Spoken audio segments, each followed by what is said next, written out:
Hello बच्चों। बेटा आज मैं 10वीं क्लास का टॉपिक पद परिचय करवा रही हूँ। मोस्ट इम्पोर्टेंट टॉपिक है। यदि आप इसको अच्छी तरीके से पढ़ेंगे तो बहुत आसान है ये। इसमें आपने आज तक 4th क्लास से लेकर 9th क्लास तक जो भी व्याकरण के टॉपिक पढ़े हैं वे आपके क्लियर होंगे, तो आपको जल्दी समझ में आएगा। पद परिचय एक ऐसा टॉपिक है, यदि आपको व्याकरण की पूरी नॉलेज है, पूरी जानकारी है, तो आपको बहुत अच्छे तरीके से समझ में आएगा, अन्यथा आपको नहीं आएगा। तो हमें सारी जानकारी होनी चाहिए। परिचय क्या होता है? जानकारी। आपका भी परिचय लिया जाता है। आप कहीं नई जगह जाते हैं तो आपका इंट्रोडक्शन लिया जाता है। उसमें क्या बोलते हो आप? अपना नाम, माता का नाम, पिता का नाम, अपने गांव का नाम, आप क्या करते हो, कहाँ रहते हो, ये सभी आपके परिचय, आपकी जानकारी होती है। इसी प्रकार हमने यहाँ जानकारी देनी है, लेकिन किसकी देनी है? पद। अभी आप पूछेंगे कि पद क्या चीज है, पता होना चाहिए, तभी तो पद परिचय कर पाओगे कि पद है क्या चीज। अब कुछ बच्चों को नहीं पता कि पद क्या है, लेकिन एक शब्द है, जैसे राम। राम क्या है? मैंने राम लिखा तो बच्चे बोलेंगे मैम ये तो शब्द है ही शब्द। ये राम क्या है? एक शब्द। लेकिन हम राम को वाक्य में प्रयुक्त करेंगे, जैसे राम पढ़ रहा है। यह वाक्य अकेला था, शब्द राम था। हमें नहीं पता राम कौन है, क्या कर रहा है, खेल रहा है, सो रहा है, पढ़ रहा है, जाग रहा है, रो रहा है, हंस रहा, हमें नहीं पता। हमें पता है शब्द राम है, लेकिन हमने इसको वाक्य में प्रयुक्त किया है कि राम पढ़ रहा है। यहां पर भी वही राम शब्द है, लेकिन यहां पर ये बन चुका है कि पढ़ ही रहा है। राम राम क्या रहा है? पढ़ रहा है। तो बेटा वही है, कोई भी शब्द जब वाक्य में प्रयुक्त हो जाता है तो पद कहलाता है।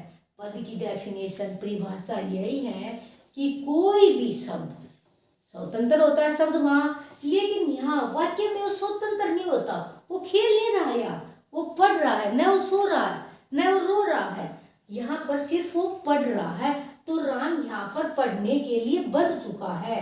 तो यहाँ पर जो राम शब्द वाक्य में प्रयुक्त आया है वो एक पद का रूप ले लेता है। हमने पद की परिभाषा करनी है। कोई भी शब्द जब वाक्य में प्रयुक्त होता है तो वह पद का रूप ले लेता है। आ गया समझ में? हमने यहाँ परिचय देना है। किसका परिचय देना है?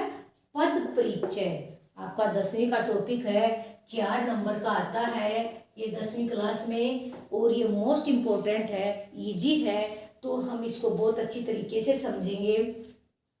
पद परिचय। परिचय आपके बारे में पता है कि जानकारी होती है। अब हमें पद के बारे में पता चल गया कि पद क्या होता है, कि कोई भी शब्द जब वाक्य में प्रयुक्त होता है तो वह पद का रूप ले लेता है। अभी हमारा शब्द था राम, लेकिन हमने राम को वाक्य बना दिया है कि राम पढ़ रहा है। क्या बन गया? राम यहाँ पद बन गया। अब हम इसका परिचय कैसे देंगे? अब तो राम है, कोई राम है, लड़का है, अपने गांव का नाम देता है, अपने माता का नाम देता है, अपने पिता का नाम देता है, अपनी क्वालिफिकेशन बताता है, अपना परिचय देता है। लेकिन हम यहाँ उसका ऐसे परिचय नहीं देंगे, हम उसका व्याकरणिक रूप से परिचय देंगे, क्योंकि व्याकरण का टॉपिक है, हम व्याकरण कर रहे हैं। हम व्याकरणिक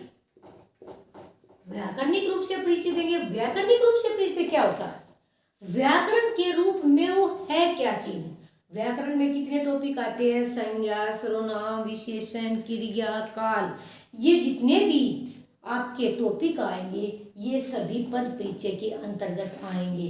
अभी हमने राम, हमारा भाई नहीं है, हमारा कोई पुत्र नहीं है, हम बस ये पढ़ रहे हैं कि राम पढ़ रहा है। सबसे पहले हम राम को क्या करेंगे? व्याकरणिक रूप से परिचय देंगे। तो सबसे पहले हम देखेंगे संज्ञा। किसको ढूंढेंगे हम? सबसे पहले संज्ञा। संज्ञा सब 4th क्लास से पढ़ते आ रहे, सभी बच्चों को पता है संज्ञा क्या होता है। संज्ञा के बारे में जानकारी लेंगे, फिर देखेंगे सर्वनाम, फिर देखेंगे विशेषण, फिर क्रिया, काल, कारक, ऐसे व्याकरण के सारे टॉपिक हम समझते जाएंगे साथ में। राम का पद परिचय है, रेखांकित राम को आया है तो हमें पता होना चाहिए एक नाम है, तो नाम क्या होता है? संज्ञा। ये तो सभी को पता है संज्ञा। लेकिन संज्ञा के 3 भेद होते हैं, व्यक्तिवाचक, जातिवाचक, भाववाचक। 3 भेद होते हैं यहाँ। लेकिन जो जातिवाचक है, जातिवाचक के भी 2 भेद होते हैं, द्रव्यवाचक और समूहवाचक। ये तो भेद है, संज्ञा का भेद है जातिवाचक। लेकिन जातिवाचक के भी 2 भेद आए, उसको क्या बोलेंगे हम? जब भेद के भी भेद आते हैं तो उसको हम उपभेद बोलते हैं। अभी क्वेश्चन आ जाता है आपके एग्जाम में कि भेद के भेद को क्या बोलते हैं? भेद के भेद को उपभेद बोला जाता है। अभी हमने यहाँ पर पद परिचय पढ़ा था, राम का परिचय देना, हमने राम पढ़ रहा है, हमने सबसे पहले ढूंढना है कि उसमें है क्या चीज। जैसे राम को संज्ञा सभी को पता है, अब हमें संज्ञा के बारे में पता होगा तभी तो हम इसका पद परिचय देंगे। कोई भी नाम, स्थान, वस्तु, जगह, भाव आदि को संज्ञा कहते हैं। तो राम तो नाम है, तो राम किस में आता है? पता होना चाहिए। राम व्यक्तिवाचक संज्ञा है, व्यक्तिवाचक संज्ञा, क्योंकि नाम विशेष नाम है कि राम ही पढ़ रहा है, कोई और नहीं पढ़ रहा, ये काम राम कर रहा है, किसी और से नहीं किया जा रहा, तो यहाँ पर विशेष नाम है तो व्यक्तिवाचक आएगा, व्यक्तिवाचक संज्ञा आ गया। जहां पर संज्ञा आ जाए तो हमने सर्वनाम नहीं देखना, नहीं विशेषण देखना, नहीं क्रिया देखना, ये संज्ञा आ गई तो उसके बाद हमने देखना है कि राम पुल्लिंग है, स्त्रीलिंग है, एक वचन है या क्या है इसमें। राम सबको पता है, राम पुल्लिंग है, आ गया इसका परिचय। अभी राम पुल्लिंग है, राम पढ़ रहा है ना, तो एक वचन, वाक्य के अकॉर्डिंग एक वचन आ गया। और काम कर रहा है राम, काम करना, कर्ता कारक आ गया, कर्ता कारक आ गया। हमने सिर्फ राम का परिचय दिया है यहाँ पर कि व्याकरणिक रूप से परिचय देना है। राम व्यक्तिवाचक संज्ञा है, ठीक है, पुल्लिंग है, ठीक है, एक वचन है राम और कर्ता कारक है।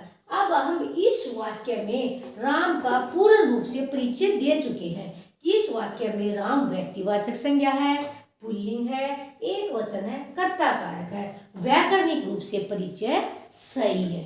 अब हमने यहाँ संज्ञा का सीखा है, ऐसे ही हम सर्वनाम के विशेषण, क्रिया, काल, फिर अविकारी शब्द भी आते हैं। ये टॉपिक थोड़ा लंबा चलेगा, हमने धीरे धीरे अच्छे तरीके से, सरल तरीके से इसको समझना है।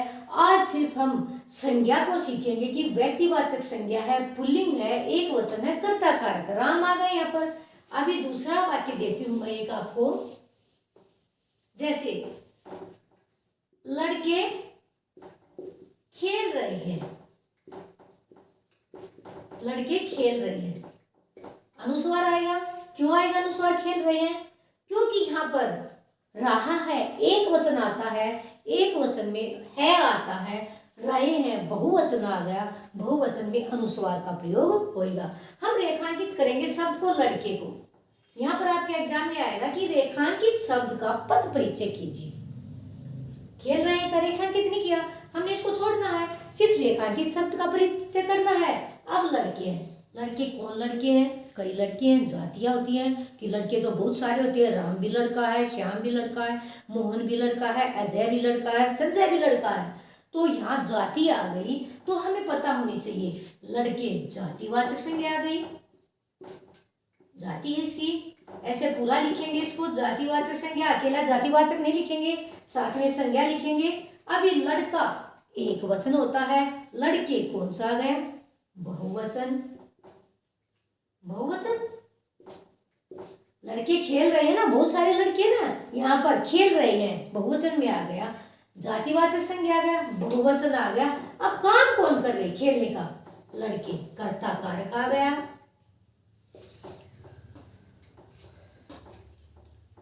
क्या बन गया किसका? परिचय बन गया। किसका बन गया? लड़के का। लेकिन हमने परिचय किस वजह से बनाया है? व्याकरणिक रूप से। व्याकरण को देखते हुए हमने इसका परिचय बनाया है, हमें इसकी जानकारी बनाई है, व्याकरणिक रूप से परिचय बनाया। यहाँ पर खेल रहे हैं क्या है? यदि आपके सामने आ जाए अंडरलाइन करके कि खेल रहे हैं, खेल रहे का भी व्याकरणिक परिचय। जरूरी नहीं है आपकी एक वाक्य में एक ही शब्द रेखांकित मिले, एक वाक्य में 2, 3, 4 जितने भी रेखांकित मिल सकते हैं आपके एग्जाम में। तो मान लो लड़के का पद परिचय बना दिया आपने, खेल रहे हैं भी रेखांकित आएंगे तो परिचय क्या करेंगे? खेल रहा है क्या है? क्रिया। लेकिन क्रिया है कौन सी? अकर्मक है या सकर्मक? हमें ये भी जानकारी होनी चाहिए। क्रिया खेल रहे, क्या खेल रहे हैं? फुटबॉल खेल रहे हैं, वॉलीबॉल खेल रहे हैं, कबड्डी खेल रहे हैं, क्या खेल रहे हैं? तो हमें किसी का काम नहीं पता क्यों, क्या, कैसे खेलते हैं, तो वहां पर अकर्मक क्रिया होती है। तो ये हो गया खेल रहे हैं, अकर्मक क्रिया। रहे हैं बहुवचन, बहुवचन हो गई। अब काल देखना है, लड़के खेल रहे, अभी खेल रहे हैं तो कौन सा काल आएगा? खेल चुके नहीं है, खेल रहे हैं, अभी अभी वे काम कर रहे हैं, तो यहां पर आ गया वर्तमान काल। देखो बेटा, हमने पद परिचय में सारी की सारी व्याकरण जो हमने आज तक 9th क्लास तक पढ़ी है, इस टॉपिक के अंदर सारी की सारी व्याकरण आएगी। आपने पूरी व्याकरण को रिवाइज जरूर करना। अब तक जो पढ़ी है संज्ञा के टॉपिक छोटे से लेकर सर्वनाम, विशेषण, क्रिया, काल, कारक, विकारी शब्द, अविकारी शब्द, अव्यय, ये सभी हम करेंगे, तब हमें पद परिचय समझ में आएगा। हमने आज सिर्फ संज्ञा का पद परिचय सीखा है, सर्वनाम का आएगा, विशेषण का आएगा, क्रिया का आएगा, हम इस तरीके से सीखेंगे। तो पद का मतलब होता है कोई भी शब्द वाक्य में प्रयुक्त हो जाता है तो पद कहलाता है। यदि आपके एग्जाम में परिभाषा आ जाए पद किसे कहते हैं, तो हमने लिखना है कि कोई भी शब्द जब वाक्य में प्रयुक्त हो जाता है तो वह पद का रूप ले लेता है।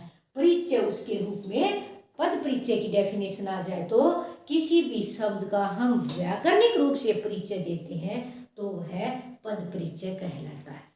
Thank you and have a nice day.